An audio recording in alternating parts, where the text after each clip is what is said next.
Hello, I'm Jared Taylor with American Renaissance. Donald Trump is president-elect, and the political establishment, the whole world, is reeling. I couldn't be happier. This is one of the great fights to the finish in American political history.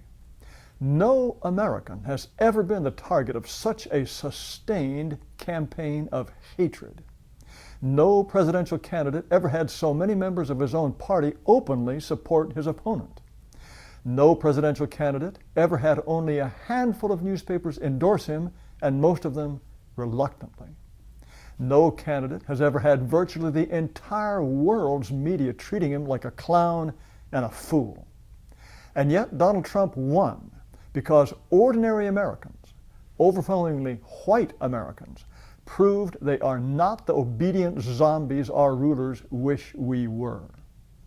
This was a vote for America as a distinct nation with a distinct people who deserve a government devoted to that people. Donald Trump, a billionaire, was the man who said what ordinary Americans feel. People voted for Donald Trump for a lot of reasons. They're sick of professional politicians. They resent media elites who treat them like fools. They think free trade takes away jobs. They think a businessman can run the economy. They are sick of stupid foreign wars. And they like a man who speaks his mind. But millions of whites voted for Donald Trump because of a dawning sense of the importance of race. They took notice when he pointed out that some of the Mexicans sneaking into the country are criminals. They were thrilled when he talked about building a wall. And they were delighted when he said he would send home illegals, keep out Muslims, and end birthright citizenship. Donald Trump never said that part of America's basic identity is whiteness, but he has made it very clear that certain people don't belong here. And that is what our rulers hate most about him, because they think everyone belongs here. That's what Hillary believes. In a speech to Brazilian bankers, she said she wants the entire Western Hemisphere to be borderless. Borderless. That means letting in every Honduran peasant, every Quechua-speaking Peruvian Indian who wants to come. That means the end of America. In one of her high-priced speeches to Goldman Sachs, Hillary said that American is not a national identity. It's, quote, an intellectual invention. Well, if it's an intellectual invention, you don't even have to live here to be American.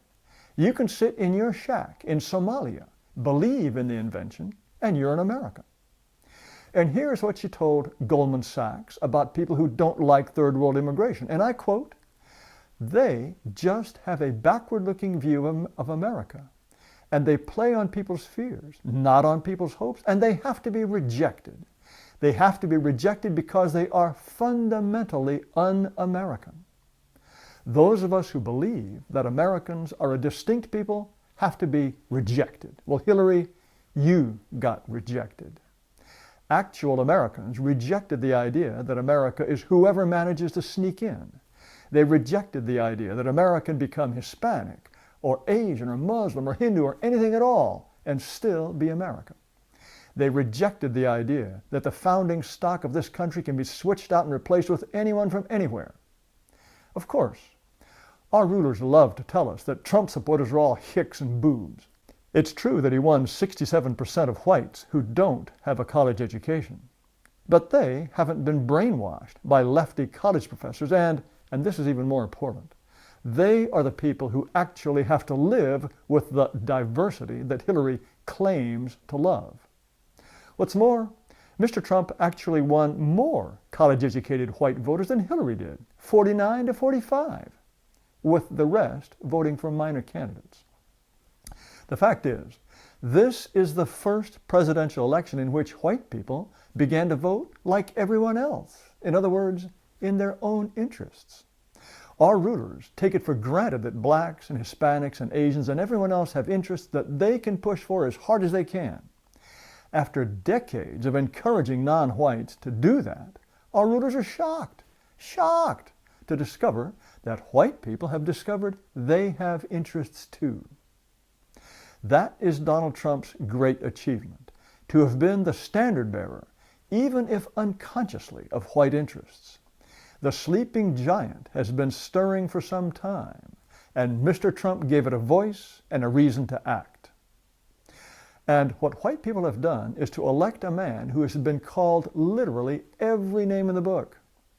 Roger Cohen wrote this in the New York Times, and I quote, "We are running out of words to describe him. Phony, liar, blowhard, cheat, bully, misogynist, demagogue, predator, bigot, bore, egomaniac, racist, sexist, sociopath." Well, that man is now president-elect. By electing Donald Trump, the voters smashed countless taboos. When Donald Trump talks about Mexican criminals, when he says our system of anchor baby citizens is crazy, when he says we need to take a hard look at Muslims, he now says these things as the future President of the United States. He cannot be ignored. This means we are in a new era. Americans will speak a new language. This is also a new era for the Republican Party. It better be anyway. Donald Trump ripped that party right out from under the old fossils and proved that their message of free trade, small government, low taxes for the rich falls flat. If Mr. Trump had lost, they would be trying to cobble their old loser platform back together. But he did them the tremendous favor of winning.